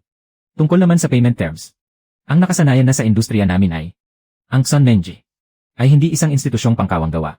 Pero kung sa tingin mo ay hindi namin kaya, na magbukas nang wala kayo, maaari ka nang lumabas ngayon din. Boss Xiao, napakatigas naman yata ng pananalita mo. Ang merkado ang matigas. Hindi ako. Iparamdam na may kapalit sila. Upang mapilitan silang itigil ang pagsubok. Xiao Qian, ang galing mo talaga. May 3 katulad na brand na mas mababa ang entry fee kaysa sa inyo. Mas maikli ang kanilang supply cycle kaysa sa inyo. At mas maganda rin ang kanilang payment terms. Nakaluklok ka rito ngayon. Dahil lamang ang panig namin ay handa pa rin bigyan kayo ng pagkakataon. Boss Xiao, hindi na po kayang ibaba pa sa 8%. Iparamdam na may kapalit sila. Upang mapilitan silang itigil ang pagsubok. Xiao Qian, ang galing mo talaga.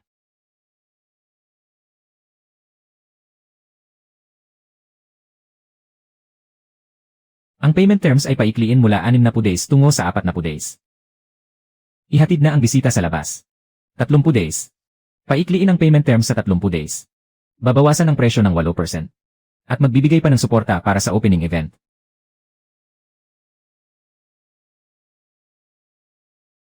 Ilista mo. Opo, Boss Xiao. Boss Xiao, napakalawak ng mga koneksyon ko. Napakalalim ng mga ugnayan ko. Sa negosyo kasi, ang pinakamahalaga ay ang sirkulo. Marami akong kilalang mga boss noon. Nakakasama ko silang kumain at magsa. Napakalapit ng relasyon namin. Ano na ba ang mga nagawa mo noon? Ganito kasi yan, ang negosyo ay hindi lang tungkol sa isang bagay, kundi tungkol sa pagsasama-sama ng mga reserba. Ang pinakamalaking kalakasan ko ay ang kakayahang magkonekta. Anong partikular na proyekto? Marami-rami rin naman. Tulad ng ilang mga kilalang brand kaya kong kausapin. Kung biglang sumira sa kasunduan ang isang merchant, paano mo ito ayusin?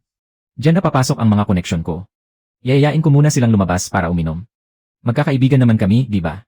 Bakit naman sila magtitiwala sa'yo? Dahil sa katapatan ko. At sa reputasyon ko sa industriya. Sa sirkulo namin. Lumabas ka. Boss Xiao, hindi pa ako tapos magsalita. Ang mga koneksyon ko ay talagang hindi ako tumatanggap dito ng mga taong puro daldal lang. Masyado naman yatang padalos-dalos ang interview mo. Hindi ako nagpapasahod sa mga taong puro daldal.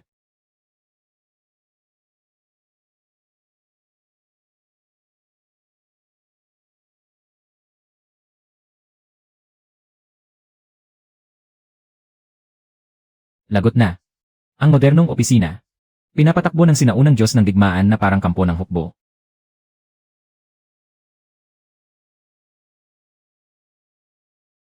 Susunod.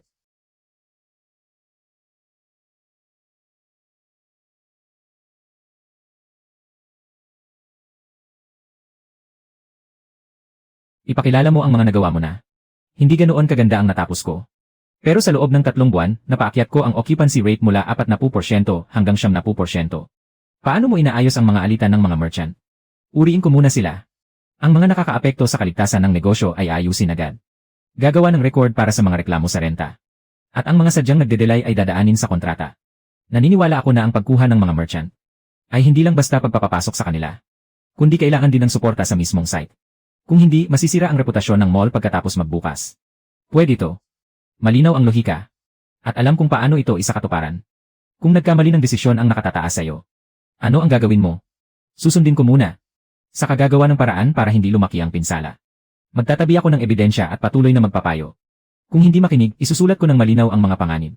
Para maiwasang mabulag ang buong koponan at mahulog sa patibong. Tanggap ka na.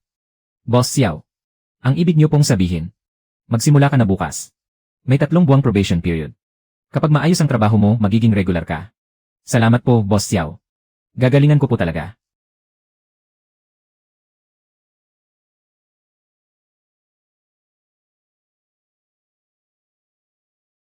Hindi ba't siya ang uri ng taong pinakahahangaan mo?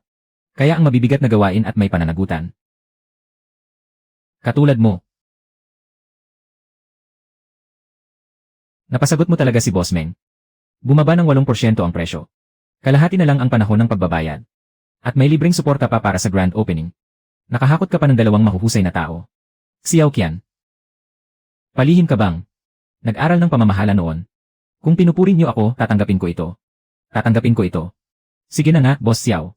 Mahusay ang pinakita mo ngayon. Bilang gantimpala, mag-hotpot tayo ngayong gabi. Clear soap base lang. Bakit sabaw na walang anghang? Sabi ng doktor, bawal ka muna sa maanghang dahil katatapos lang ng surgery mo. Paano naman ang maanghang na sabaw? Pag-usapan natin yan kapag magaling na ang binti mo. Kumusta naman sa panig mo? Ipakikita ko rin sa inyo. Ngayong araw, nasa Bingzhou ako. Tinanggap ko ang 3,000 lumikas. Kasabay nito, inayos ko na rin ang mga record ng bodega ng bigas. At nagpatupad din ako ng programang trabaho kapalit ng pagkain. Ano sa tingin nyo, purihin nyo naman ako. Ilista muna ang mga lumikas. Aatas silang maghukay ng mga kanal at gumawa ng mga daan. Magtrabaho sila kapalit ng pagkain. Saka sila unti-unting patirahin ng permanente. Dapat record ang mga transaksyon sa bodega base sa pagpasok at paglabas ng mga supply. Kung saan nalugi. At kung sino ang nagnakaw, malalaman agad sa isang tingin lang. Mas angkop kang maging pinuno kaysa sa akin. Huwag kang magsalita ng ganyan. Hindi ako nagbibiro. Kaya ninyong patahimikin ang mga mamamayan. Kaya ninyong mamahala ng pera at magtakda ng mga patakaran. At marunong din kayong kumilatis ng tao. Kung nasa daki kayo, kayo ang magiging pinakamahusay na pinuno. Isang taong galing sa sinaunang panahon. Nakaupo sa isang modernong opisina. At sinasabing angkop akong maging pinuno. Eh ikaw, saan ka naman angkop? Angkop akong sakupin ang mundo para sa inyo.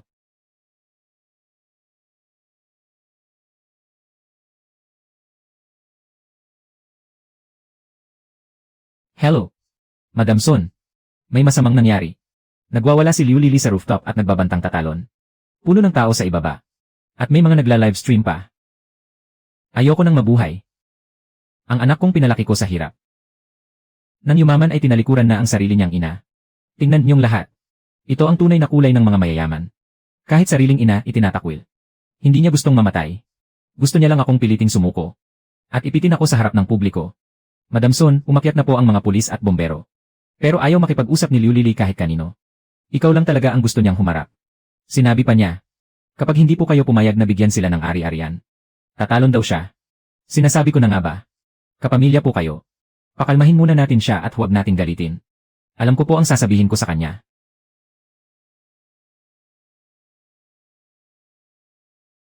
Ate, huwag kang magtago. Dapat magbigay ka ng paliwanag kay mama ngayon. Paliwanag, sige. Bibigyan ko kayo ng malinaw at pinal na paliwanag. Wiwen, sa wakas dumating ka rin. Hindi na talaga kaya ni mama na mabuhay. Bumaba kayo riyan. Ayoko, malaki na ang narating mo ngayon. Nagmamay-ari ka na ng mall at kumikita ng malaki. Pero naisip mo ba ako? Ano ng karapatan mong ipagkait sa akin ang pera? Sumang-ayon muna kayo sa kanya, huwag ninyong kalabanin. Magkano ba ang gusto ninyo? Hindi naman marami ang hinihingi ni mama. Suportahan mo lang ako sa pagtanda ko. At bilhan mo ng bahay ang kapatid mo, sapat na yon. Pamilya pa rin naman tayo. Pangako ni mama, hindi ka na namin guguluhin pa. Ang pagbili ng bahay para kay Liu Qiang ay kasama rin sa suporta sa inyo. Kapatid mo siya. May napakalaki kang mall. Ano naman kung bigyan mo siya ng isang bahay? Wala. Kahit isang duling, wala. Walang bahay. Walang shares. Walang account. Kahit tumayo ka pa riyan ngayon, wala ka pa ring makukuha. Sun Huiwen, pinipilit mo ba talaga akong magpakamatay? Sinasabi ko sa'yo, kapag tumalon ako rito ngayon, hindi ka na makakataas ng ulo habang buhay. Bilang tao, huwag kang gagalaw. Pag-usapan natin ito ng maayos. Pangakuin mo siya. Pangakuin mo siyang magbigay ng pera. Kung hindi, tatalon ako. Kung mamamatay kayo o hindi, desisyon nyo yan. Hindi ko kayo pinilit. Anong sinasabi mo? Noong araw na namatay ang lolo ko, ang inaalala nyo lang ay ang supermarket na iniwan niya. Habang nagbabayad ako ng surgery fee sa ospital, ang inaalala nyo lang ay ang pera ko.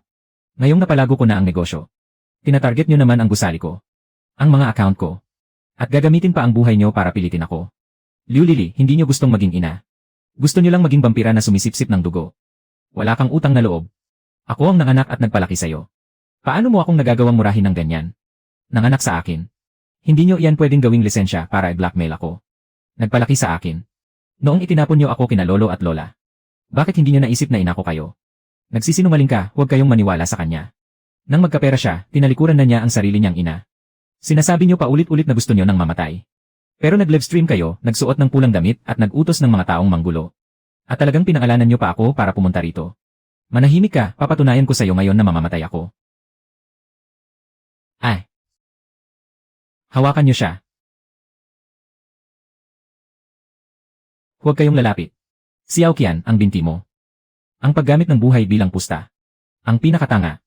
Iligtas nyo ako, bilis. Naligtas na siya. Bilis. Nababaliw ka ba katatapos lang ng surgery mo? Ayos lang ako. Ito ba ang sinasabi mong alam mo ang limitasyon mo? Muntik nang mapilayan ang binti mo ng tuluyan. Hindi siya pwedeng mamatay sa harap niyo. Pinipilit niyo akong lahat. Kapag namatay ako, kayo ang may kasalanan. E di mas mabuti. Ngayong araw, ang mga pulis, bombero, mga nanonood at ang mismong livestream recording ay makakapagpatunay lahat. Nakusa mong ginawa ang mapanganib na aksyong ito. At walang kinalaman si Binibining Sun. Sino ka ba? Ako ang abogado na kinatawan ni Binibining Sun. Bukod dito, paulit-ulit niyong hinaharas, binablackmail at pinagkakalatang ng chismis. At sa mga pampublikong lugar, sinisira ang reputasyon ni Binibining Sun. Ang mga ebidensyang ito ay naitabi at na-record na namin. Kapag nanggulo pa kayo, ay dedemanda kaagad namin kayo. Ina niya ako. Anong masama kung humingi ako ng kaunting pera? Ang pagsuporta sa magulang ay legal na obligasyon. Pero hindi ito lisensya para manghingi ng walang limitasyon.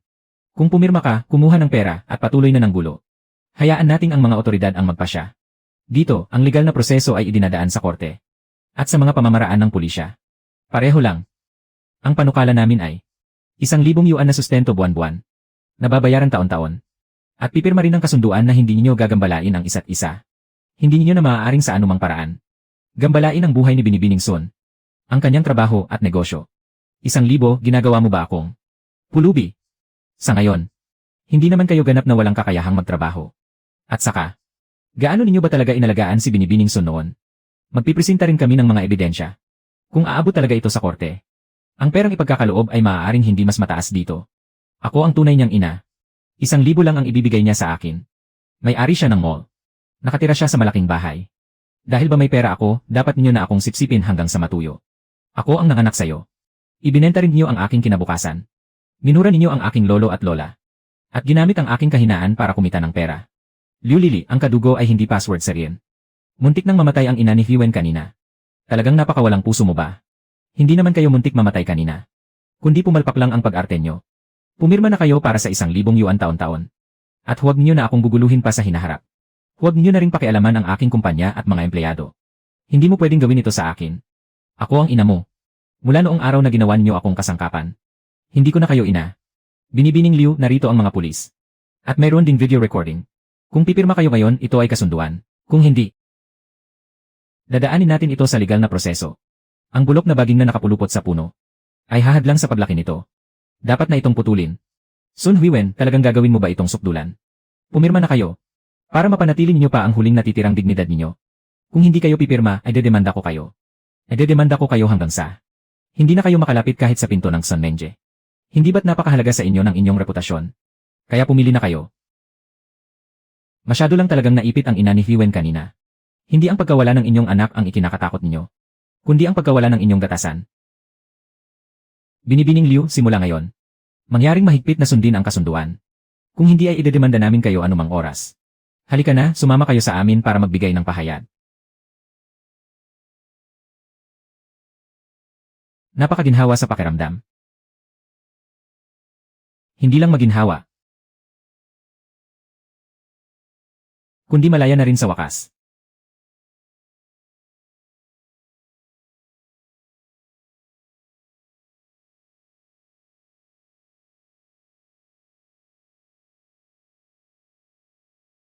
Binibining Sun, may dumating na mga tao mula sa korte ng imperyo. Binibining Sun, sa wakas ay dumating na kayo. Ang inyong lingkod ay naatasan ng palasyo na mag-inspeksyon sa Hilagang Kanluran. Nabalitaan namin kayo raw ay reinkarnasyon ng isang diwata. Sinasamba pa kayo ng mga mamamayan na parang isang Diyos. Ngayong may matinding tagtuyot. Bakit hindi hilingin kay Binibining Sun? Sa harap ng mga mamamayan ng Jiazhou, na magdasal para sa ulan. Kung ito ay magkatotoo nga. Sa pagbabalik ng inyong lingkod sa kabisera, ay maganda ang sasabihin ko tungkol sa inyo sa emperador. Ito ay isang patibong ng labis na papuri. Kung hindi ulan ang tiwala ng mga tao. At ang moral ng hukbo ay magre-rebelde laban sa atin. Kung ulan naman siya ang kukuha ng kredito. Papatayin ko siya ngayon din. Huwag kang magmadali.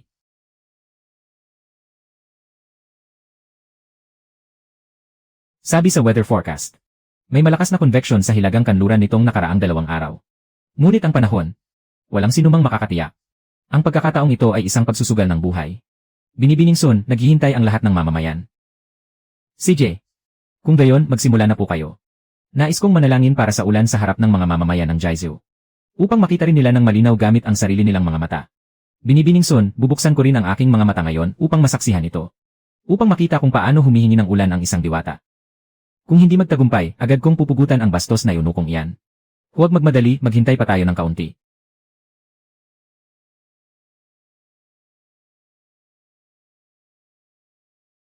Ang lupang ito ay mula sa mga bukirin ng Jiazhou. Ngayong araw, hindi ako humihiling para sa aking sarili. Kundi para sa mga walang salang mamamayan ng Hilagang Kanluran. Sana kung may mata ang langit. Bigyan sila ng pagkakataong mabuhay.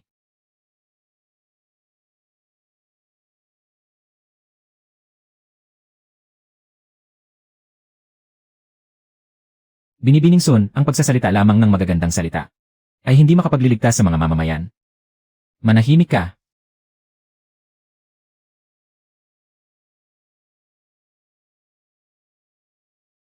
Kulog iyon. Ito kaya ang inay mula sa Shangbong. Umiilaw ang bracelet. Nagpakita ng himala. Saklolo. Anong uri ng pangkukulam ito? Hindi ito pangkukulam. Sadyang hindi pa itinakda ang katapusan ng mga mamamayan ng Hilagang Kanluran dito. San Huiwen. Narinig ko.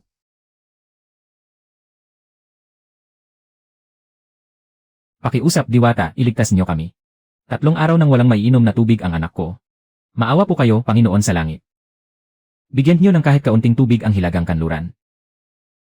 Kung ulan man ngayong araw, hindi dahil sa may pambihira akong kakayahan, kundi dahil nais pa kayong bigyan ng langit ng pagkakataong mabuhay.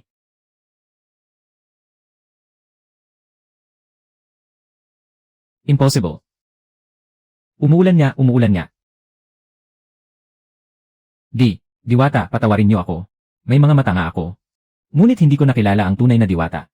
Pakiusap, diwata, patawarin niyo ako. Diwata. Nagpakita ng himala ang diwata. Tumayo kayong lahat, huwag kayong lumuhod sa akin. Mag-ipon kayo ng tubig at protektahan ang mga pagkain.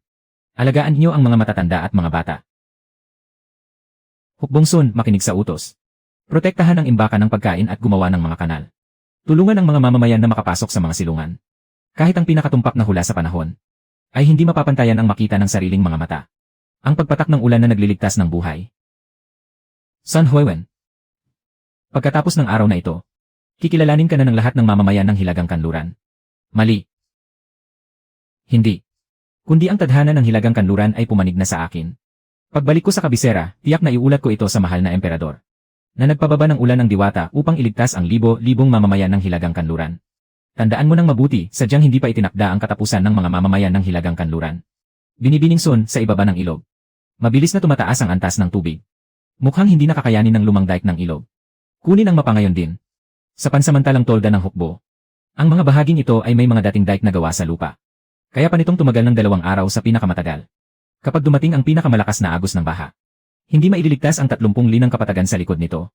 Kaliligtas pa lamang natin sa tagtuyot. Ngunit ngayon naman ay malulunod tayo. Maaari tayong magpakilos ng maraming tao. Maaaring tumulong ang hukbong Sun. Maaari tayong kumuha ng 3,000 malalakas na lalaki mula sa mga mamamayan upang kumpunihin ang dike. Binibining Sun. Hindi aabot sa oras kung aasa lamang tayo sa siksik na lupa at mga bato. Sino ang nagsabing gagamit ng lumang paraan? Ngayon, gagamit tayo ng matitinding kagamitan. Lahat, umurong ng 10 hakbang. Huwag ninyong hahawakan ang mga kagamitang kalalapag pa lamang.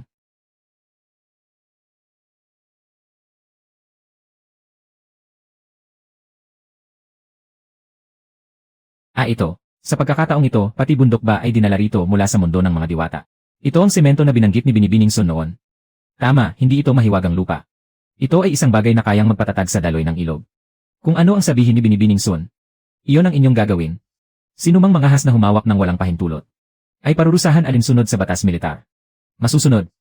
Walang oras para magpaliwanag, hukayin muna ang malambot na putik. Ihanda ang mga hulmahan. Itali ng mahigpit ang mga bakal. Ihalo ang semento, buhangin, graba, at tubig ayon sa proporsyong nasa guhit na ito. Magsimula sa magkabilang dulo patungo sa gitna. Ang mga guhit na ito ay mas detalyado pa kaysa sa mga plano ng kawanihan ng paggawa. Sundin lang ang guhit, huwag nang magtanong kung ito ba ay mahika. Agham ang tawag dito, nakapagliligtas ito ng buhay. Agham. Sino namang Diyos iyon? Isang Diyos na nagliligtas ng buhay. Hindi kaya sumabog ang mahiwagang kagamitang ito ng Diyos ng kulog. Dinala ito ng diwata. Kung sasabog man ito, tiyak na paurungin muna nito ang baha. Huwag mo silang takutin.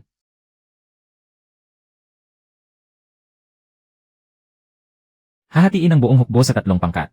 Ang unang pangkat ay maghuhukay. Ang ikalawang pangkat ay maghahatid ng mga kagamitan. At ang ikatlong pangkat ay maghahalo-halo at magbubuhos.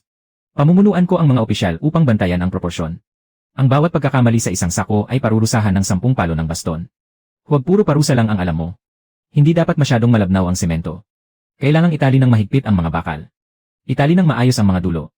Halos maubos ninyo na ang mga kagamitang pandigma mula sa mundo ng mga diwata. Halos na. Kung nahuli pa tayo ng kaunti, baka kinailangan ko pang dalhin pati ang mga salbabida para sa pagliligtas. Lumalakas na ang tunog ng tubig. Bilisan inyo, hindi mag-i-intent ang dagsa ng baha. Binibining Sun, sigurado po ba kayong hindi ito mahiwagang lupa? Mukha kasi itong abo mula sa kalan. Hindi nga ito mahiwagang lupa. Huwag ninyong hahawakan ng basta-basta. Magsuot kayo ng guwantes, maaari nitong masunog ang inyong balat. Ang abo ay nakakasugat ng kamay. Huwag nang maraming salita, pumunta na kayo roon at itali ang mga bakal. Nahuli ng ilang minuto ang pangkat ng tagahatid. Palitan ang pangkat sa unahan ng nasa likuran. Sumunod agad ang nasa likod. Sinumang manghina ay buhatin agad at palitan ng iba. Huwag ipilit kung hindi na kaya, baka maantala ang paggawa. Hindi niyo kailangang maniwala sa akin, hintayin na lang natin ang resulta. Tumigas na ang ibabaw. Talagang tumigas na. Bakit parang naging bato ang bagay na ito? Ito ay sementong mabilis matuyo. Para mapigilan muna ang tubig. Kailangan pa itong patigasin pagkatapos, huwag ninyong pukpukin. Patay na. Hindi na kakayanin ng lumangdam. Maghati-hati kayo at harangan ang mga mamamayan. Umurong ang pangkat ng manggagawa sa ligtas na lugar. Lahat umurong. Patatagin muna ang magkabilang gilid. Kahit gaano pa kaganda ang guhit sa plano. Hindi pa rin sigurado kung kakayanin nito ang baha. Natatakot ba kayo? Bakit naman ako matatakot, nagtitiwala ako sa semento? Kung gayon, bakit niyo hinahawakan ang aking manggas? Nakikihiram lang ako ng swerte mula sa sinaunang Diyos ng digmaan, masama ba? Narito na. Lahat ay manatiling kalmado, huwag magkakagulo.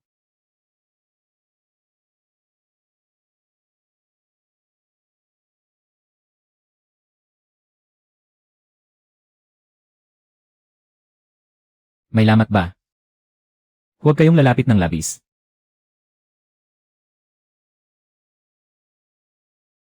Tingnan niyo roon.